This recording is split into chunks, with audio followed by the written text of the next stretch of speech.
اس پر تو تمام ائمہ کا اتفاق ہے کہ یہ واجب نہیں ہے۔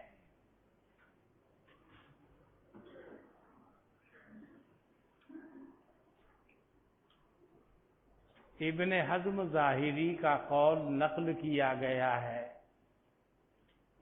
کہ انہوں نے اس کو واجب کہا ہے، لیکن میں کہہ رہا ہوں ائمہ اربعہ میں سے کوئی اس کے وجوب کا قائل نہیں ہے، بلکہ قائل ہیں سنیت کے۔ اب ایک مسئلہ یہ ہے کہ وضو کی سنت ہے یہ یا نماز کی سنت ہے یہ، یعنی السواک سنت للوضوء او للصلاة او لکلیہما۔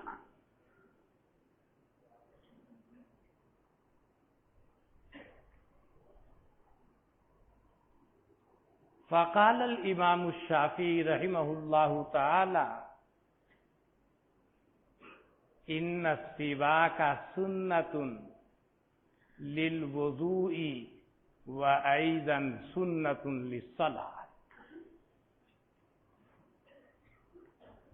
وقال الامام ابو حنیفہ رحمہ اللہ تعالی ان السواک سنت للوضوء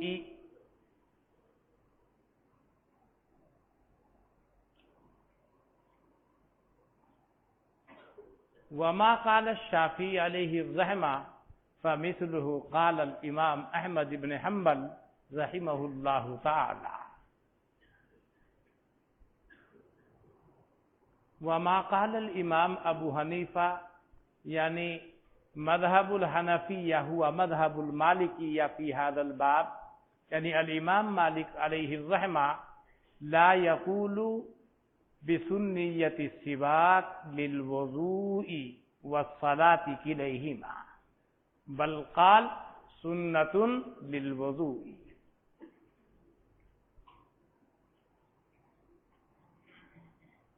اصل یہ اختلاف کیوں ہو رہا ہے، اس کا منبع اور اس کا مناط، اس کا محور، اس کا مرکز کیا ہے؟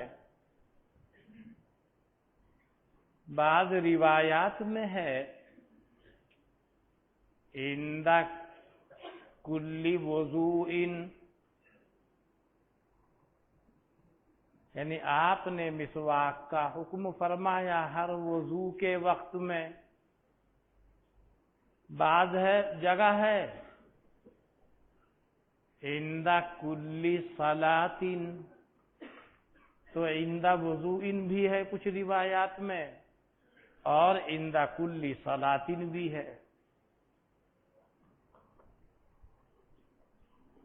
حضرت امام شافعی رحمۃ اللہ علیہ نے دیکھا عند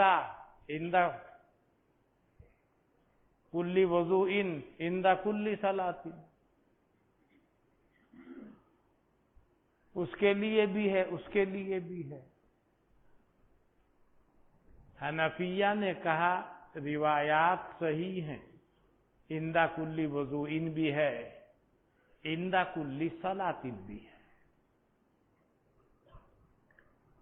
لیکن اب تھوڑا اس پہ غور کرنا پڑے گا۔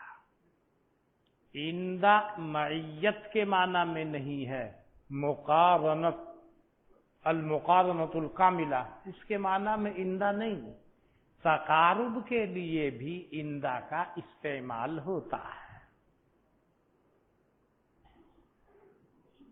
وضو میں اور نماز میں عموماً تقارب رہتا ہے،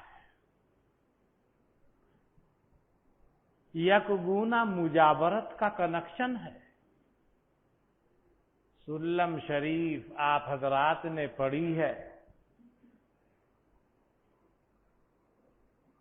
حالت ادراکیہ اور صورت علمیہ۔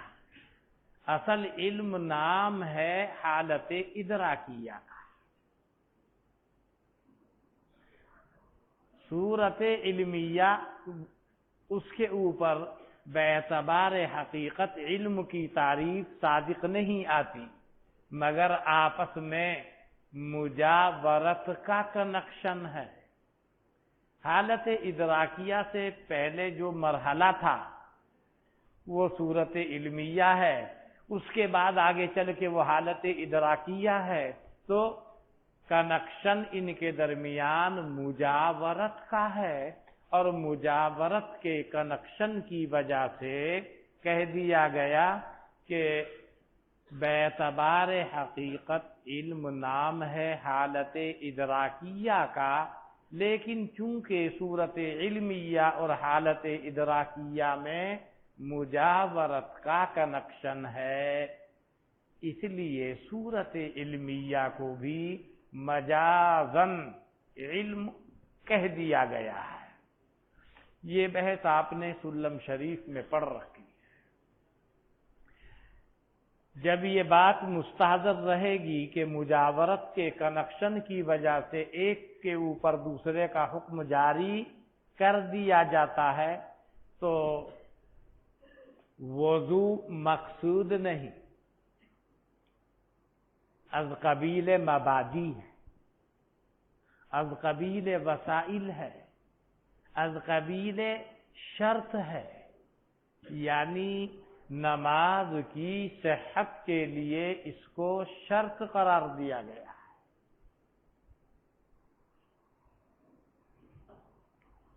شرط پہلے ہوتی ہے، مگر شرط کے ساتھ ساتھ جو اس کا مشروط ہے بطریق تقارب وہ سامنے آتا ہے، تو جہاں عندہ کلی وضوء ہے وہاں حقیقت پر محمول ہے، اور جہاں عندہ کلی وضوء عندہ کلی صلاۃ ہے وہ مجاورت اور کنیکشن کی وجہ سے مجاز پر محمول ہے، کوئی جھگڑا نہیں رہا۔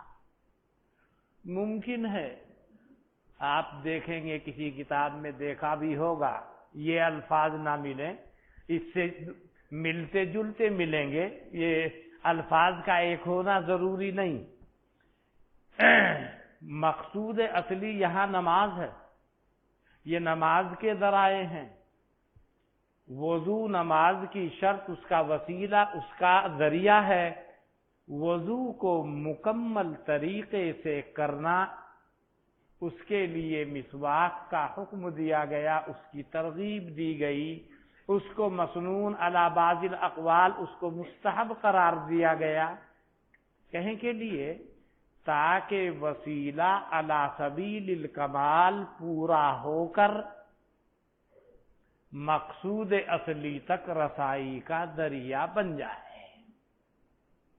اب کوئی اشکال نہیں رہا، جہاں عندہ کلی وضوء ہے وہ حقیقت پر محمول ہے، اور جہاں عندہ کلی صلاۃ ہے وہ مجاورت کے کنیکشن سے ایسا بھی فرما دیا جاتا ہے جیسا کہ علماء کے درمیان مروج ہے۔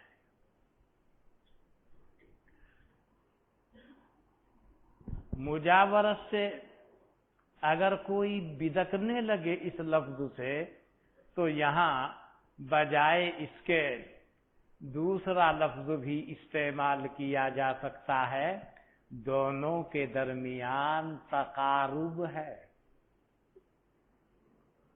اور عندہ معیت محضہ کے لیے یا معیت کاملہ کے لیے وضع نہیں کیا گیا، بلکہ وہ تقارب کے طور پر جو چیز اس کے پاس ہے۔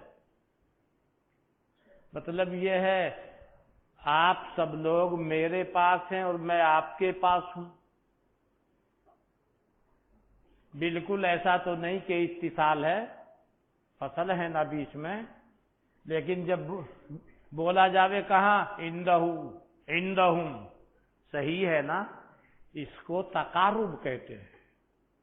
اس تقارب کو بیان کرنے کے واسطے ہی عندہ کی وضع ہوئی ہے، جیسے المال عند زید، حالانکہ مال اور زید میں بہت سارا فاصلہ ہے، بعض دفعہ میلوں کا فاصلہ رہتا ہے، اور بعض جگہ مسافت کچھ کم اس سے زیادہ بھی ہو جاتی ہے، پھر بھی کہہ دیا جاتا ہے عند زیدن، کیوں؟ تقارب کے طور پر۔ معیت کاملہ ایک دم مقارنت کاملہ اس کے واسطے عندہ کی وضع نہیں ہے، بلکہ تقارب کے معنی کو بیان کرنے کے واسطے عندہ کی اصل وضع ہوئی۔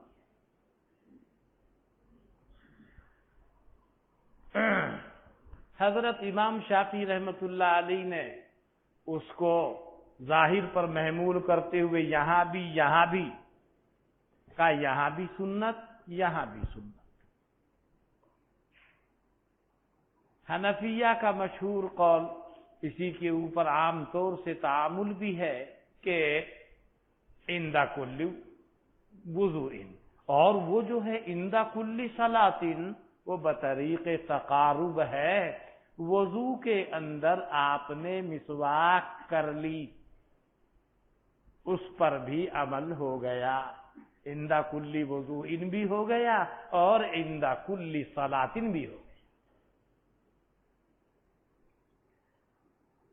مگر احادیث میں بعض روایات میں عند کے بجائے لفظ مع آیا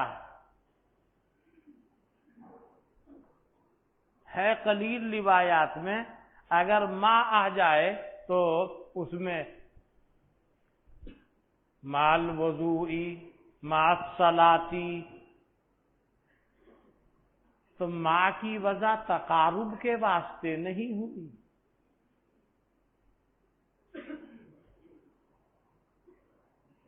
لیکن اس کے اندر بھی گو قلیل روایات میں ہے مع، عندہ زیادہ ہے، وہی آپ دیکھ رہے ہوں گے کتابوں میں، جو آپ کے سامنے آیا ہوگا مختلف کتابوں میں عندہ ہی آیا ہوگا، مگر ماں کے اوپر اشکال ہوتا ہے۔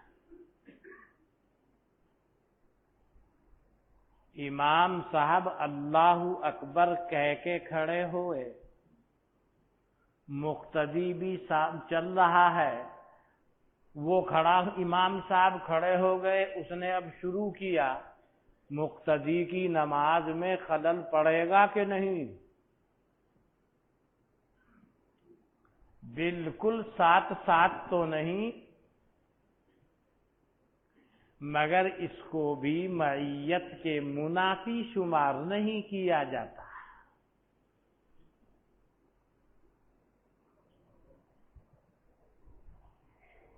گویا کہ مقتدی امام کے ساتھ ہے، حالانکہ پیچھے رہتا ہے، پھر بھی اس کو ساتھ ہی شمار کرتے ہیں۔ امام پیچھے ہے نا، وہ مقتدی پیچھے ہے نا، لیکن امام جب کسی کام کو شروع کرے گا تو بدایت تو امام سے ہوئی، پہلے فعل کا آغاز بھی وہیں سے ہوا، مقتدی کا فعل مؤخر بن کر واقع ہوگا امام کے فعل سے، پھر بھی اس کو معیت کے منافی شمار نہیں کیا جاتا۔ یعنی امام نے سمیع اللہ لمن حمدہ کہا کھڑے ہو کے، مقتدی اب اٹھ رہا ہے، رکوع میں نماز میں کسی رکن میں کوئی خلل پڑا، معیت کے منافی اس کو شمار نہیں کیا گیا۔ بہرحال یہ صورتحال ہے کہ مسواک وضو کی سنت ہے یا نماز کی سنت ہے۔ امام شافعی رحمۃ اللہ علیہ کا وہ مسلک ہے، حنفیہ کے یہاں یہ قول مشہور ہے، یہی مالکیہ بھی کہتے ہیں، اور ایک قول شوافی سے یہ بھی منقول ہے کہ مسواک سنت مؤکدہ ہے وضو کے وقت، اور سنت غیر مؤکدہ ہے عند الصلاۃ۔ سنت غیر مؤکدہ اور استحباب میں تقارب ہے، پھر وہی معال نکلا۔ ہمارے حضرات فقہا کیا نماز کے وقت میں مسواک مستحب اگر کوئی معنی نہ ہو؟ لا بأس بھی۔ حضرات فقہا نے رد المعتار میں بھی، دوسری کتابوں میں بھی، اور آپ کے شیخ حافظ ابن حمام نے فتح القدیر میں ان مقامات کو ذکر کیا ہے کہ جہاں پر مسواک کرنا مستحب ہے۔ کب؟ جبکہ منہ کے اندر جو دانت ہیں ان کا رنگ متغیر ہو کر پیلا پیلا معلوم ہونے لگے، عند اصفرار الاسنان۔ اور کب؟ مسواک چھوڑنے کی وجہ سے، مسواک نہ کرنے کی وجہ سے منہ کے اندر بدبو آ رہی ہے اس وقت میں، مگر استحباب سے تعبیر کیا ہے فتح القدیر۔ ان مقامات میں مسواک مستحب ہے، سنت غیر مؤکدہ اور استحباب، اسی لیے میں نے عرض کیا دونوں کے درمیان تقارب ہے۔ اور کہاں مستحب ہے؟ نیند سے بیدار ہونے کے وقت میں۔ اور کہاں مستحب ہے؟ وضو کے وقت میں۔ اور کہاں مستحب ہے؟ نماز کے لیے کھڑے ہونے کے وقت میں۔ اب ان جزئیات فقہیہ حنفیہ کے ہوتے ہوئے اس مسئلے میں حنفیہ اور شافعیہ کے درمیان کوئی اختلاف نہیں رہتا، فقط تعبیرات کا فرق ہے۔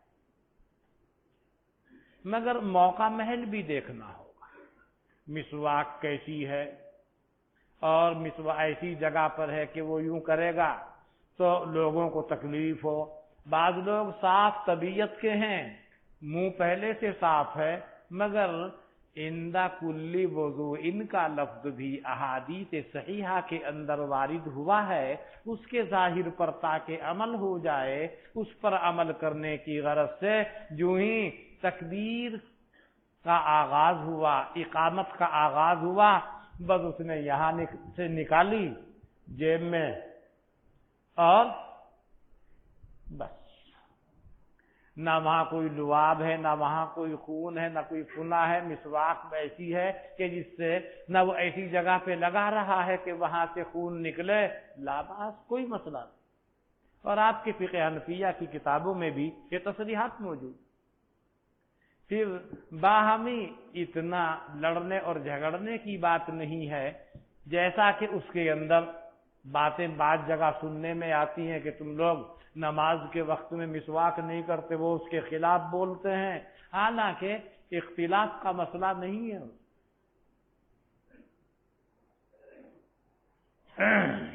اب آپ کی سمجھ میں یہ بات آئی ہوگی کہ مسواک کی کیا اصل صورت حال ہے۔ اب ہم حدیث کے اسباق میں یہ کہتے رہتے ہیں حنفیہ کا شافعیہ کا یہ اختلاف ہے، لیکن اپنے فقہ حنفی کی معتبر کتابوں کا مطالعہ بھی رہنا چاہیے تاکہ منقع ہو سکے مسئلہ۔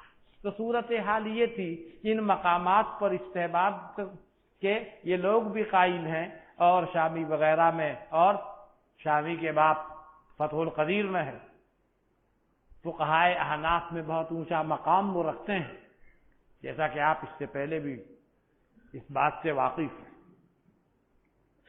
اب ایک مسئلہ یہاں یہ ہے کہ امام نسائی رحمت اللہ علیہ وہ کیا چیز ہے؟ حنفی ہیں، مالکی ہیں، شافعی ہیں، حنبلی ہیں۔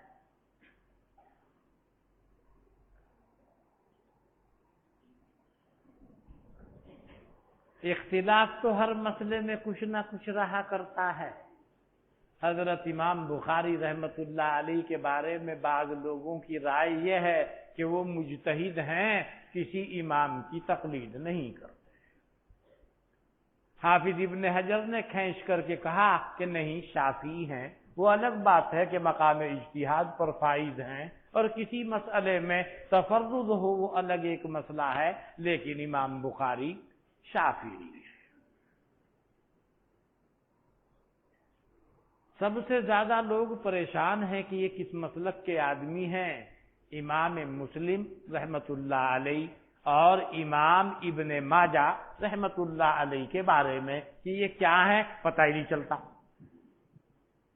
امام مسلم کے بارے میں تو اس وجہ سے کہ انہوں نے احادیث پر کوئی عنوان، کوئی ترجمہ، کوئی باب قائم نہیں کیا۔ اگر ابواب ہوتے، تراجم ہوتے تو پتہ چلتا کہ یہ حدیث ہے، اس حدیث سے یہ استنباط کر کے یہ لکھ رہے ہیں۔ گویا کہ ترجمۃ الباب جو ہوتا ہے مصنف کی جانب سے اس حدیث کا نچوڑ ہوتا ہے، اور نچوڑنے میں اس کے اجتہاد کا بھی دخل رہتا ہے۔ تو تراجم اور ابواب ہوں، کس طرف میلان ہے پتہ چل جائے گا۔ صحیح مسلم میں ہے ہی نہیں تراجم۔ جو تراجم آپ دیکھ رہے ہیں اور وہ بھی سائیڈ میں دیکھتے ہیں، جہاں مصنف نے نہیں لکھا تو مصنف کے مقام پر لکھنے کی کوئی وجہ نہیں، لہذا سائیڈ میں آپ دیکھتے ہوں۔ امام مسلم کے شارح ہیں امام نووی، مسلم کے شارح ہیں امام نووی، انہوں نے جب شرح کی انہوں نے وہ ابواب قائم فرمائے۔ اس کے باوجود لوگوں نے کھینچتان کر کے یہی کہا کہ دونوں شافعی المسلک ہیں، امام مسلم بھی ابن ماجہ بھی۔ رہے امام ترمذی، گو مجتہد تو یہ سبھی حضرات ہیں، بھی یہ کیسے مجتہد ہیں؟ ان کے مذہب کی کوئی کتاب مدون نہیں ملتی؟ بھائی کچھ ایسے بھی ہوتے ہیں مذہب کہ جو مطبوع نہیں ہے، پیروی نہیں کی لوگوں نے، بس یہ تو اتفاق ہے اور اللہ کی جانب سے طے شدہ ہے کہ امت نے اتفاق کیا ائمہ اربعہ کی تقلید پر، اوروں کی تقلید نہیں کی اور ان کے مذاہب کی تدوین نہیں۔ آغاز ہوا فقہ حنفی سے، اس کی بنیاد رکھنے والے امام ابو حنیفہ رحمت اللہ علیہ ہے، پھر اسی نہج پر اور حضرات چلے ہیں۔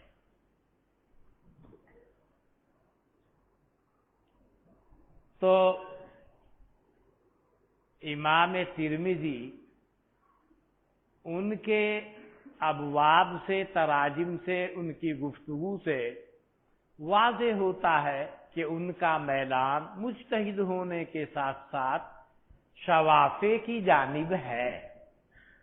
وہ الگ بات ہے کہ بعض جگہوں پر وہ ان کی رائے سے اتفاق نہیں کرتے، جیسا کہ اس کے حقائق آپ کے سامنے آ رہے ہوں، لیکن میلان شافعیت کی طرف ہے۔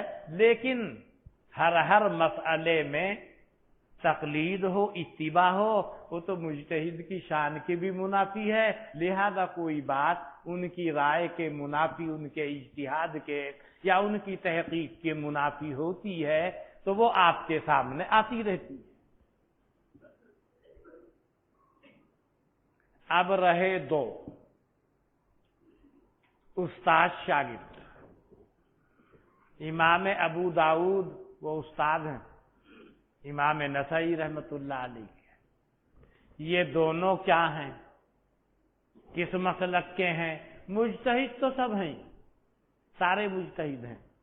وہ الگ بات ہے کہ جیسے احادیث صحیحہ کے بارے میں آپ نے پڑھ رکھا ہے، احادیث صحیحہ میں بھی آپس میں تفاوت ہوتا ہے. کوئی صحیح نمبر 1 ہے، کوئی صحیح نمبر 2 ہے، کوئی صحیح نمبر 3 ہے.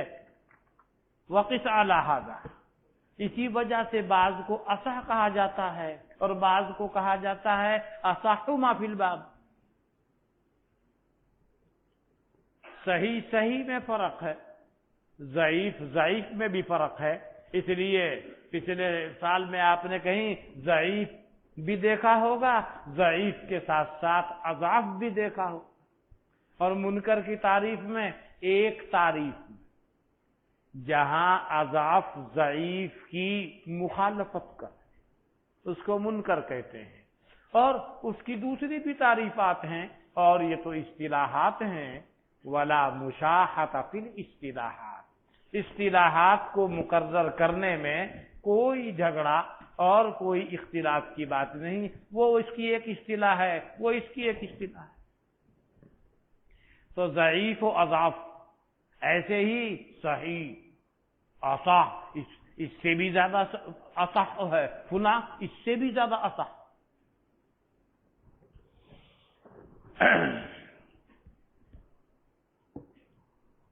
پھر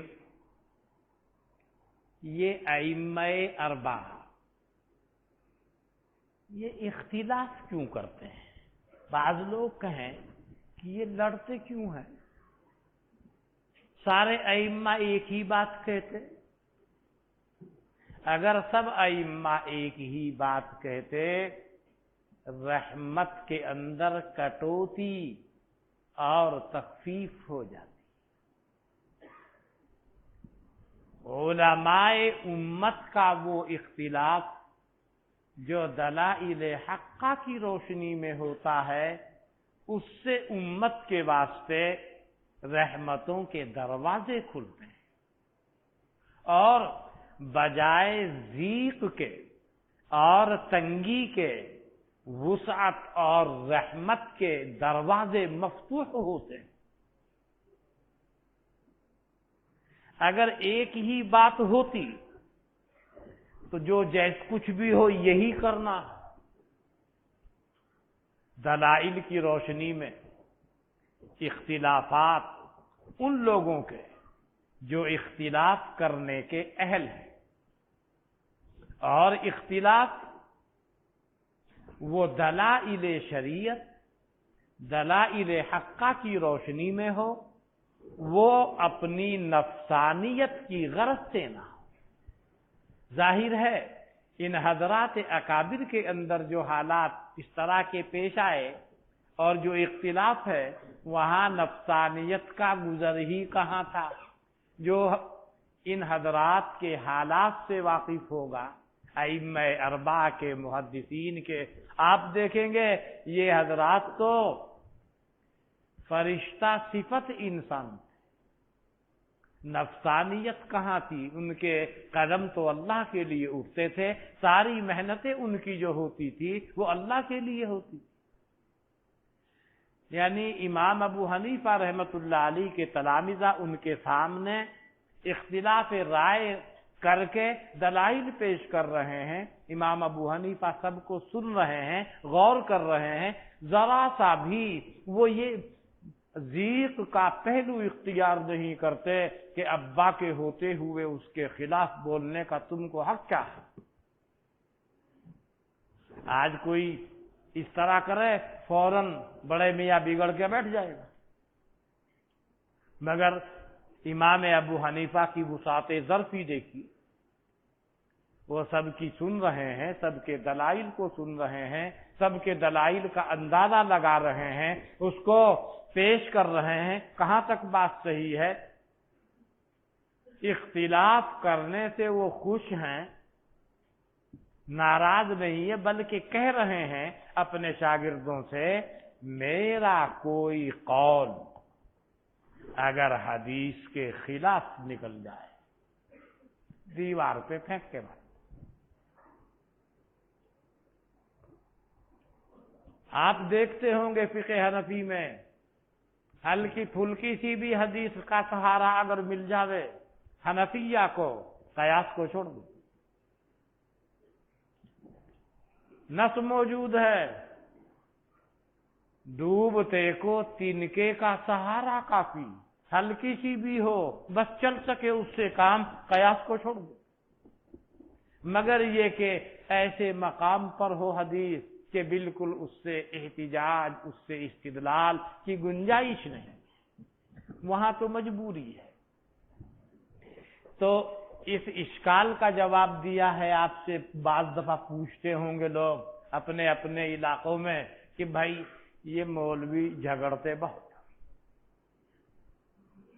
اس کا جواب یہ ہے علماء حقانی ان کا اختلاف نفسانیت کی غرض سے نہ ہو، دلائل شریعت دلائل حقہ کی روشنی میں ہو تو یہ مذموم نہیں بلکہ محمود ہے۔ وقس علی ھذا، آپ نے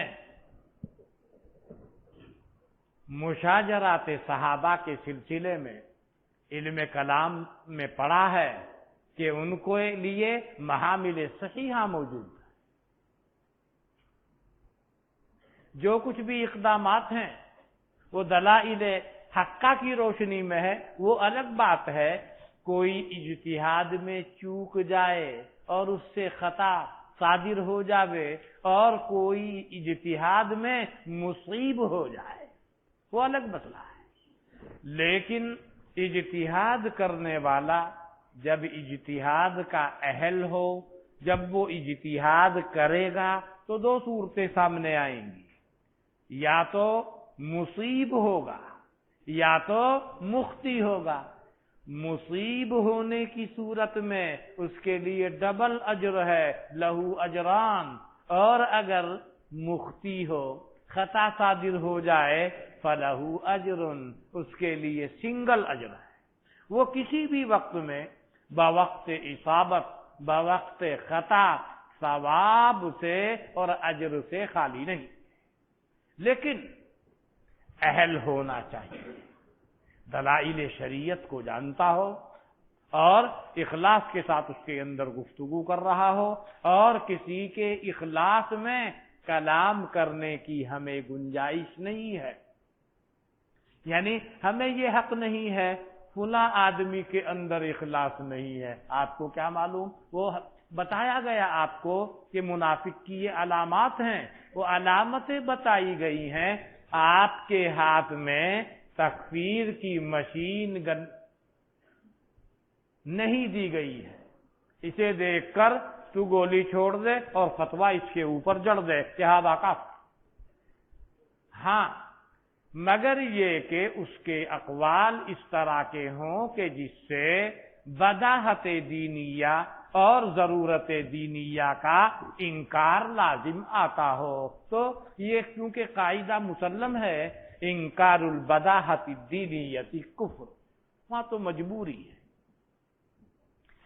اسی لیے آپ نے پڑھا ہے علم کلام کی کتابوں میں کہ ایسا کلام، ایسی گفتگو، ایسا فعل کہ جس سے شریعت کا استہزاء، شریعت کی استہانت، شریعت کا استخفاف ہوتا ہو، شاعر اسلام کا استخفاف ہوتا ہو، تو اس کو انکار کے درجے میں اتار کر کفر کا فتویٰ اس کے اوپر دیا جاتا ہے۔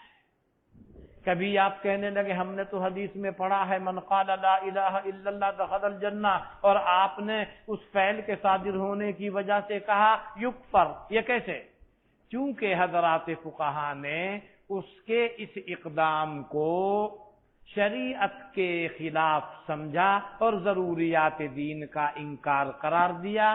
جب ضروریات دین کا اس کو انکار قرار دیا تو اس کا یہ کہنا لا الہ الا اللہ ایسا ہے جیسا کہ منافقین کا کہنا، جیسا کہ قرآن کریم نے فرمایا اذا جاءك المنافقون قالوا نشهد انك لرسول الله والله يعلم انك لرسوله والله يشهد ان المنافقين لكاذبون. جھوٹے ہیں. حالانکہ بات جو انہوں نے کہی کہ آپ اللہ کے رسول ہیں، بات تو صحیح ہے، واقعتاً آپ اللہ کے رسول ہیں، لیکن اللہ نے فرمایا، اللہ گواہی دیتا ہے کہ یہ جھوٹے ہیں. کیوں؟ اگرچہ یہاں قضیے کے اعتبار سے حکایت محکی عنہ کے مطابق تو ہے، لیکن جہاں سے یہ نکال رہے ہیں جو اس کا اصل منبع اور مصدر اور مخرج ہے، یعنی قلب، وہاں تطابق نہیں ہے اس حکایت سے. یعنی جس اعتبار سے قضیے کو صادقہ اور کاذبہ کہا جاتا ہے، بھائی حضور صلی اللہ علیہ وسلم ہے اور آپ کا رسول اللہ ہونا ہے، تو کوئی کہے محمد اللہ کے رسول ہیں، تو یہاں حکایت محکی عنہ کے مطابق ہے. ان کے کلام میں بھی اس اعتبار سے حکایت محکی عنہ کے مطابق ہے، قضیے کو صادق ہونا چاہیے، لیکن اللہ تعالیٰ نے ان کو جھوٹے کا جھوٹ بول رہے ہیں، حالانکہ بات سچی، جھوٹ کہے میں بول رہے ہیں. اصل جو ہے، اصل چیز جہاں سے نکل کے باتیں چلتی ہیں، قلب، وہاں نہیں ہے. یہ اس کو محکی عنہ قرار دے کر اب حکایت اس کے خلاف ہو رہی ہے. یہ تعبیرات کا فرق ہے، اس کو دوسرے انداز میں بھی تعبیر کیا جا سکتا ہے. مختصر المعانی میں اس کی بحث آپ کے سامنے آئی ہوگی، مگر ان الفاظ کے ساتھ نہیں آئی جن الفاظ سے میں بول رہا ہوں، وہ دوسرے الفاظ میں ہے. خیر، میں عرض کر رہا تھا کہ ہمارے ائمہ اربعہ کے جو اختلافات ہیں یہ امت کے لیے باعث رحمت ہے، اور یہ ائمہ اربعہ بھی باعث رحمت ہیں، اور تمام فقہ کے ائمہ، حدیث کے ائمہ، اور اسماء الرجال کے ائمہ، اور جرح و تعدیل کے ائمہ، یہ سب لوگ امت کے لیے رحمت. سب لوگوں نے کام کیا، محنتیں کی، اللہ تعالیٰ سب کو جزائے خیر عطا فرمائے. ضیق اور تنگی طبیعت میں نہیں ہونی چاہیے. جو جس نے محنت کی اس کا پھل اللہ کے یہاں اس کو ضرور ملے گا، اور دنیا میں بھی اس کا اثر عموماً ظاہر ہوتا ہے. پھر ان کا انداز استدلال، انداز استنباط کیا ہے، وہ ہر ایک کا تھوڑا جدا جدا ہے. حضرت امام احمد ابن حنبل کا کچھ اور انداز ہے، امام شافعی کا کچھ اور ہے، امام مالک کا کچھ اور ہے، امام ابو حنیفہ رحمت اللہ علیہ کا انداز استدلال کچھ اور ہے، مگر استدلال سب وہیں سے کریں. کہاں سے؟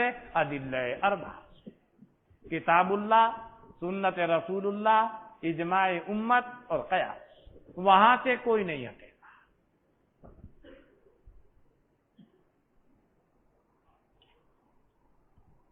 تم نے بیچ میں ہی پکڑا، بیچ میں ادھر متوجہ کرنا چاہتے ہو کیا؟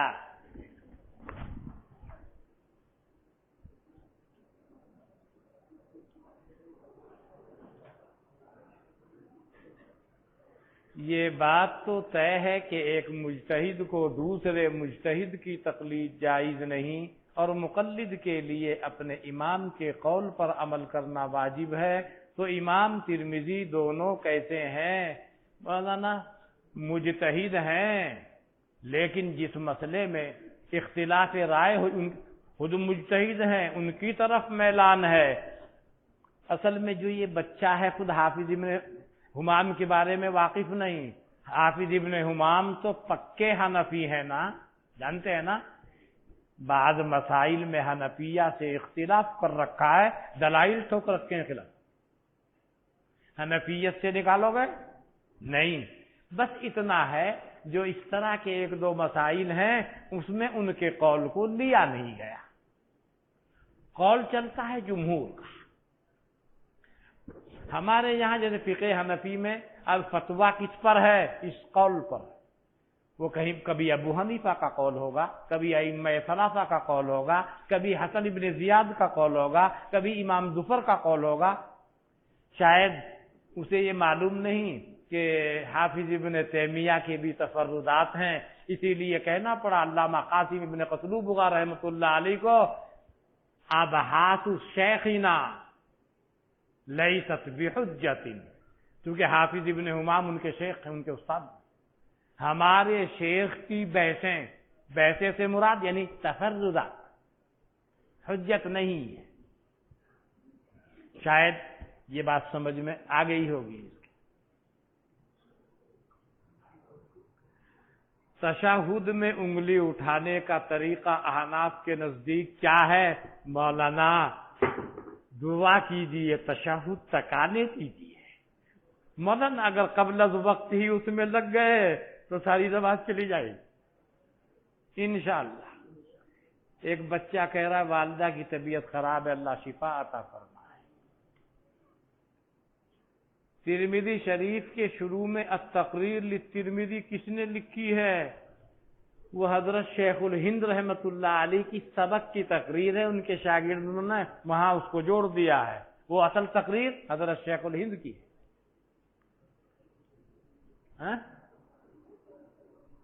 وہ مجھے معلوم نہیں، شاید آپ ہی نے کی ہوگی. سوچنے سمجھنے کا محل قلب ہے یا دماغ، کوئی ایک متعین ہے یا نہیں؟ مولانا آپس میں دونوں میں بہت گہرا لگاؤ ہے. حدیث کے الفاظ میں غور کیجئے، اپنے مفتی اعظم سے بھی فتویٰ لے لو.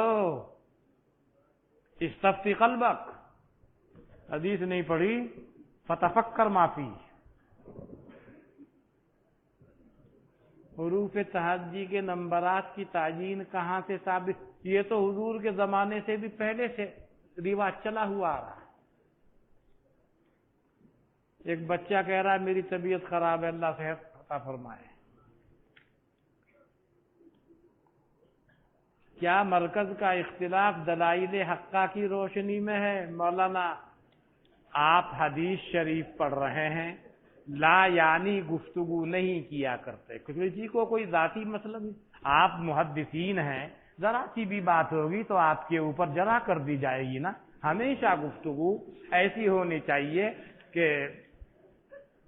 اس طرح کی گفتگو آپ جیسے سمجھدار بچوں کو زیب نہیں دیتی. اور میرے خیال میں کسی کے بھی استاد کے سامنے اس طرح کی پرچی مت دینا. جو علمی باتیں ہیں وہ کریں، کسی سے چھیڑ چھاڑ نہیں ہونی چاہیے. وہ آپ کو ایک دن سمجھایا تھا میں نے دین کس کو کہتے ہیں، یعنی میں نے سمجھایا اور ابھی چند ہی دن گزرے اور آپ نے پرچی سمجھ.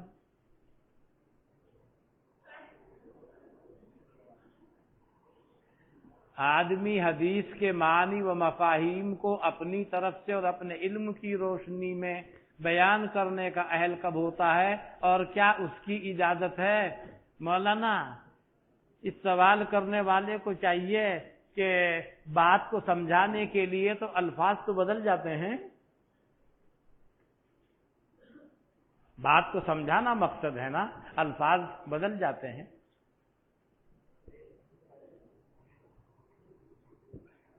عقیدہ حیات النبی کے بارے میں اہل سنت والجماعت کا کیا نظریہ ہے؟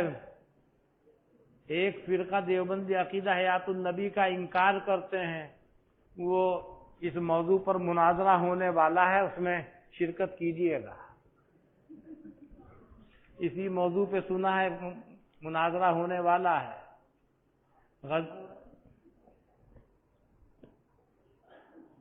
بھئی آپ کو اس میں دارالحدیث تاتانی میں ہوگا، وہاں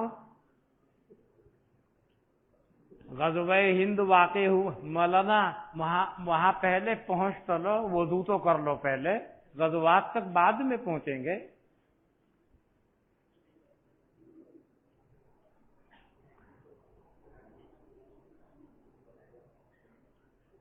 اختلاف الامت رحمت ہوا لیس بصحیح بل الصحیح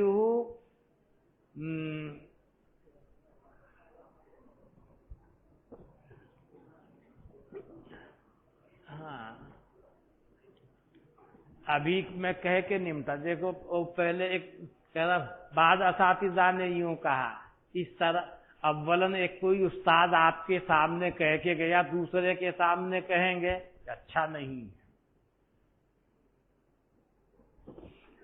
وہ دوسرا کچھ کہے گا، تو مطلب سوال ایسا ہونا چاہیے جس میں سنجیدگی اور ایسی چیز پائی جاوے کہ ہاں آپ کسی چیز کو سمجھنے کے اس میں۔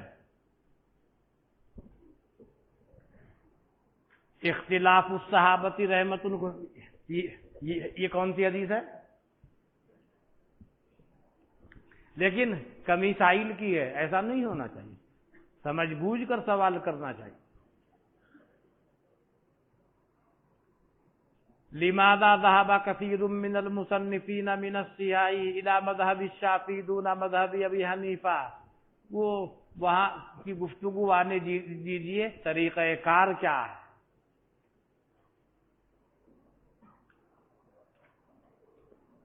نووی کی شرح کا نام کیا ہے؟ شرح النووی علی مسلم۔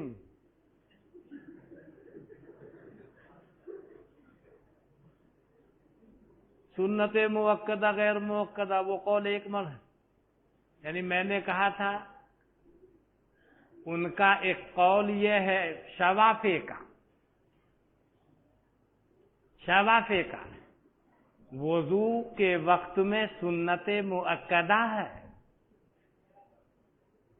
اور نماز کے وقت میں غیر مؤکدہ لیکن سنت ہے۔ اس پر میں نے کہا تقارب ہے پھر اس قول میں اور حنفیہ کے قول میں۔ اگر کسی شخص کے اندر کفر کے 99 اسباب ایمان کا ایک پایا جاوے، اس کی بھی تفسیر کی جائے گی۔ آئندہ سال جب آپ رسم المفتی پڑھیں گے انشاءاللہ، جن کی قسمت میں اللہ نے لکھا ہے، یہ بحث اس کے اندر آئے گی انشاءاللہ، وہاں پر بھی یہ بحث آئے گی۔ ضروریات دین کا انکار ہوتے ہی وہ مسئلہ سامنے آئے۔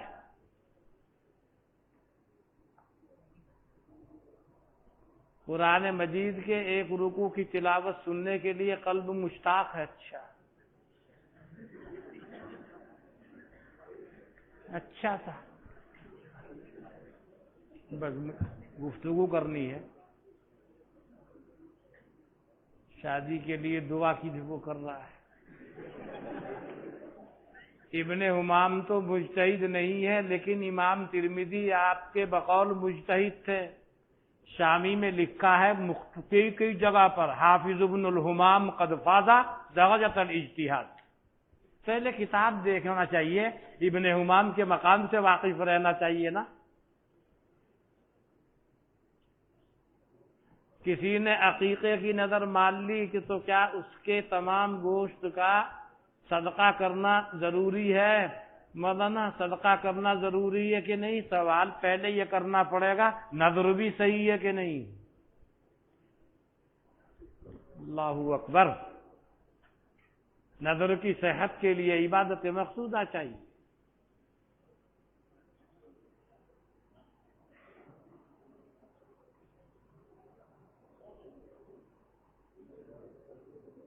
اختلاف العلماء رحمت کی دلیل کیا ہے؟ گر فلہو اجران یہ تو قاعدہ مسلمہ ہے، آپ کے یہاں مسلمات میں سے علم کلام، اور وہ نہیں پڑھا المجتہد یخطی و یصیب ان اصاب فلہو اجران وان اخطا فلہو اجر۔ یہ میرے آپ کے کرنے کی ضرورت نہیں، آپ کے آباء و اجداد کر چکے ہیں اس کو۔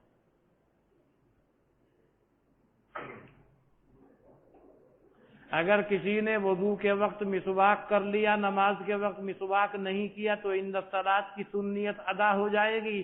جی ہاں، کیونکہ اندہ تقارب کو بیان کرنے کے لیے وضع ہوا ہے۔ والدہ کی طبیعت اللہ شفا عطا فرمائے۔ موجودہ دور کا اختلاف ممدوح ہے یا نہیں؟ مل مسئول عنہا بعلم من السائل۔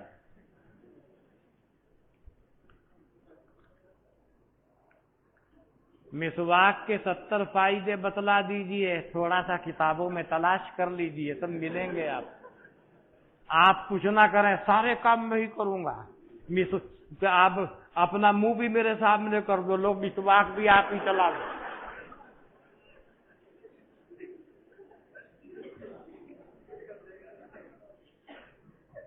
تقلید شخصی واجب ہے، لیکن یہ اسی کے لیے ہے جس نے اولاً کسی امام کی تقلید شروع کر دی۔ تو اگر کسی شخص کے والدین حنفی ہیں، ان کا بچہ شافعی مسلک کو اختیار کر لے شروع ہی سے، تو یہ صحیح ہوگا اس کی تقلید کر۔ یہ بھی کوئی پوچھنے کی تو کوئی اناڑی آدمی بے پڑھا لکھا سوال کرے، اگر واقعتاً بیٹا وہ عالم ہے اور کسی وہ اس کا میلان ادھر ہے تو ہو سکتا ہے۔ امام طحاوی کے وہ جو تھے بڑے پہلے ایسے ہی تھا، اور امام طحاوی جو ہوئے وہ ہوئے حنفی۔ والدہ کا آپریشن ہوا ہے، اللہ تعالیٰ شفا عطا فرمائے۔ ائمہ اربعہ کے مسلک پر عمل کرنا یہ اجماع امت ہے مولانا۔ ائمہ اربعہ جس بات پر متفق ہے سمجھیے اجماع ہے، ان کے خلاف جو بولے وہ اجماع کے خلاف۔ تو میں عرض یہ کر رہا تھا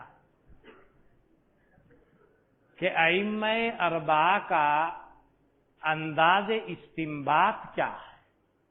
بغور مت دیجیے گا، بات پوری ہونے دی۔ امام احمد ابن حنبل رحمۃ اللہ علیہ عموماً ظاہر حدیث پر عمل کر لیتے،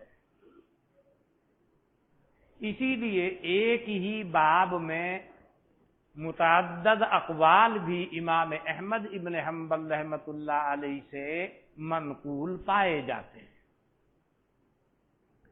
یہ بھی ایک انداز ہے۔ حضرت امام مالک رحمۃ اللہ علیہ کا طریقہ کار اور ہے۔ امام مالک رحمۃ اللہ علیہ مدینے کے رہنے والے ہیں،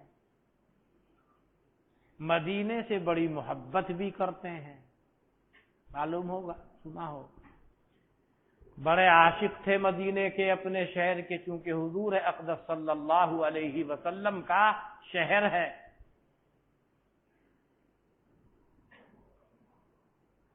ایک حدیث وہ ہے کہ جس کے راوی مدینے کے ہیں، ایک حدیث وہ ہے کہ جس کے راوی مدینے کے علاوہ مدنیین کے علاوہ کوئی اور ہیں۔ ان کا ذہن یہ کام کرتا ہے، ان کا ذہن یہ کام کرتا ہے کہ چونکہ حضرت جناب نبی اکرم صلی اللہ علیہ وسلم مدینہ منورہ میں رہے، آپ کے صحابہ اس بات پر عمل کرتے رہے جس کے اوپر جناب نبی اکرم صلی اللہ علیہ وسلم کو کرتے دیکھا۔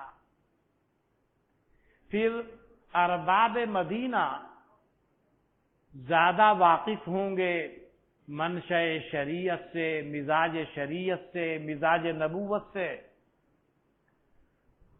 تو جو روایت ایسی ہے کہ جس کے روایت کرنے والے مدینے کے حضرات ہیں، وہ ان کو فوقیت اور ترجیح دیتے ہیں، اس پر عمل کرتے ہیں۔ عام طور سے آپ دیکھیں گے کہ ارباب مدینہ کی جو روایات ہیں باب میں، ان کو وہ ترجیح دیتے ہیں۔ حضرت امام شافعی رحمۃ اللہ علیہ، ان کا طریق ان دونوں کے ماسوا دونوں سے الگ ہے۔ وہ دیکھتے ہیں کہ اس باب میں یہ 6 حدیثیں ہیں مثلا، یا 10 روایات ہیں،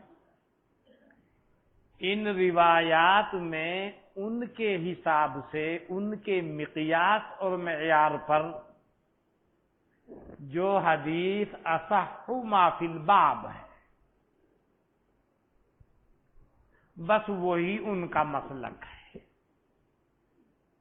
اور وہی دلیل ہے۔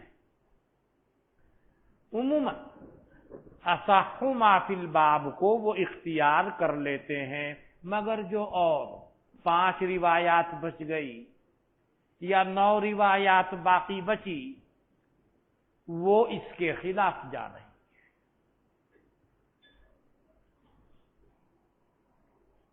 اکثر ابواب فقہیہ میں جب آپ دیکھیں گے جزیات کو، اور جہاں مذاہب بیان کیے جائیں گے، احادیث یہ ہیں، امام شافعی رحمۃ اللہ علیہ نے یہ فرمایا، اور محدثین کے اعتبار سے وہ حدیث ان کا مستدل ہے کہ جو ان کی کسوٹی اور مقیاس اور معیار کے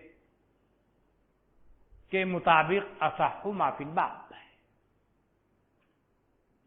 مگر دوسری جو روایات ہیں ان کا ترک ہو رہا ہے۔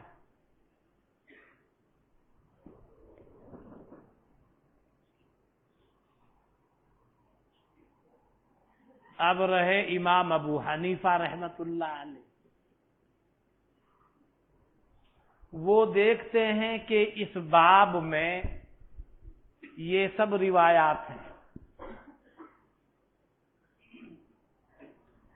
ان روایات کو سامنے رکھ کر وہ دیکھیں گے شریعت کا منشا اس باب میں کیا ہے۔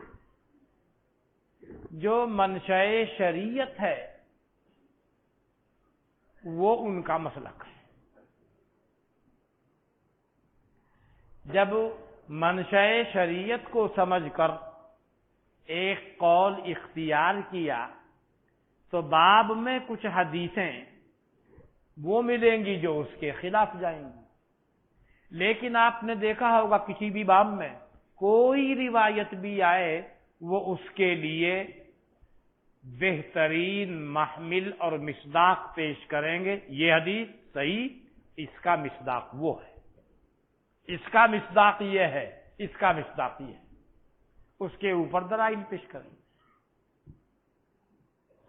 کسی حدیث کو امام ابو حنیفہ محمل نہیں چھوڑیں گے، ہر ایک کا مصداق، ہر ایک کا محمل بیان کر دیں گے، اور منشأ شریعت جو ان کی سمجھ میں آیا وہ اس کو اختیار فرما دیں۔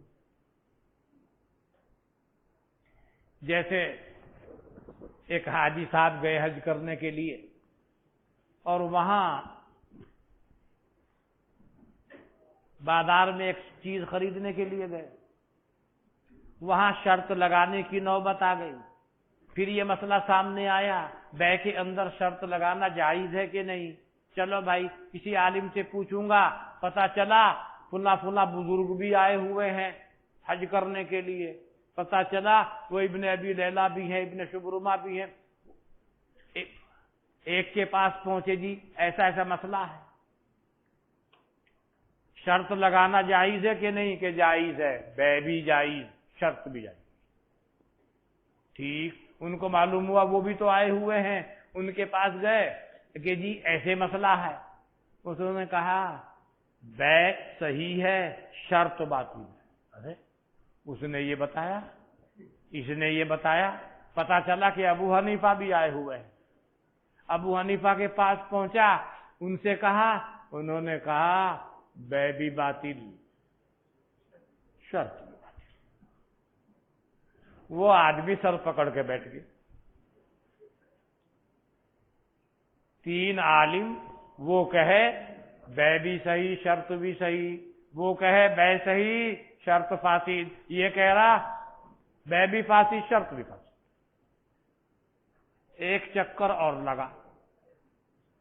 پھر وہ گیا پہلے والے کے پاس کہ جی انہوں نے یوں بتایا اور آپ نے یوں بتایا، بھائی انہوں نے کیوں بتایا، اپنی بات کو وہ جانے۔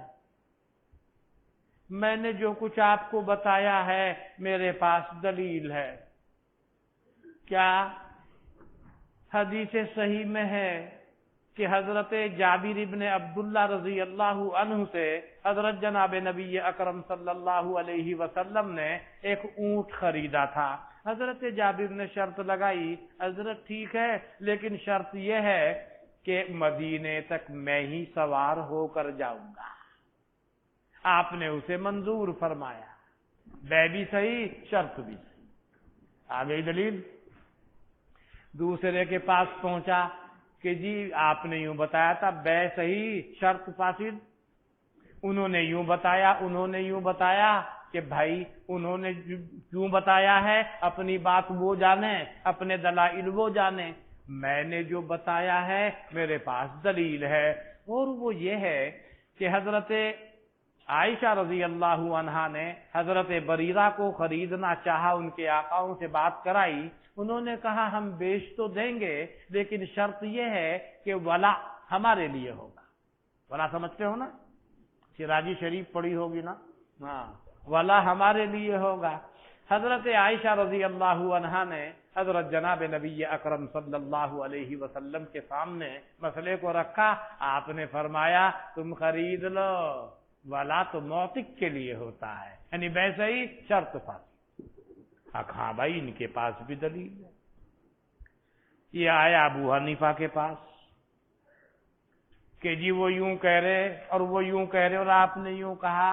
اس نے کہا دیکھ بھائی، پہلے والے کو پورے ذخیرے حدیث میں حضرت جابر کے واقعے کے علاوہ کوئی حدیث نہیں ملی استدلال کرنے کے لیے، استدلال صحیح نہیں، حقیقت میں بے مقصود نہیں تھی، حضرت جابر کا تعاون مقصود تھا، حضرت ان کے مزاج سے واقف تھے، غریب تھے، بڑے خوددار تھے،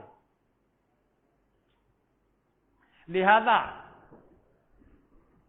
جب انہوں نے اونٹ دیا مدینے میں جابر ایسا ہے اسے اونٹ کو بس تم ہی لے جاؤ، اونٹ بھی دے دیا۔ تو خریدنا مقصد نہیں تھا، وہ تو اعانت، مدد کرنا مقصد ہے۔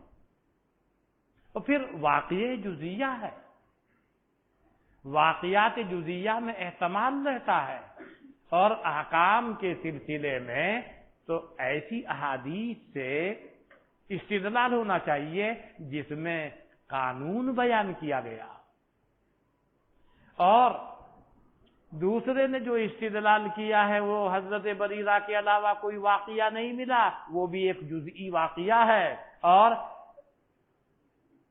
قانون اور تشریع عام ہے، نہى النبی صلی اللہ علیہ وسلم عن بیع و شرط، یعنی حضرت صلی اللہ علیہ وسلم نے ایسی بے کرنے سے منع کیا ہے کہ جس کے اندر کوئی شرط لگائی جائے، یہ ہے تشریع عام، قانون کلی، ایسی چیزوں سے استدلال ہوتا ہے۔ بہرحال یہ انداز استنباط اجتہاد کے طریقے ہیں ائمہ اربعہ کے، جب انداز بدلے گا اقوال بھی بدلیں گے، لیکن بہرحال ہر حال میں ہر امام کو پورا ثواب مل رہا ہے، اور آپس میں جو تقلید کرنے والے ہیں ایک دوسرے کے خلاف ایسا رویہ اختیار کرتے رہیں جو عدل اور انصاف کے خلاف ہے، وہ ایمانداری سے اور عدل کے راستوں سے معدوم ہے۔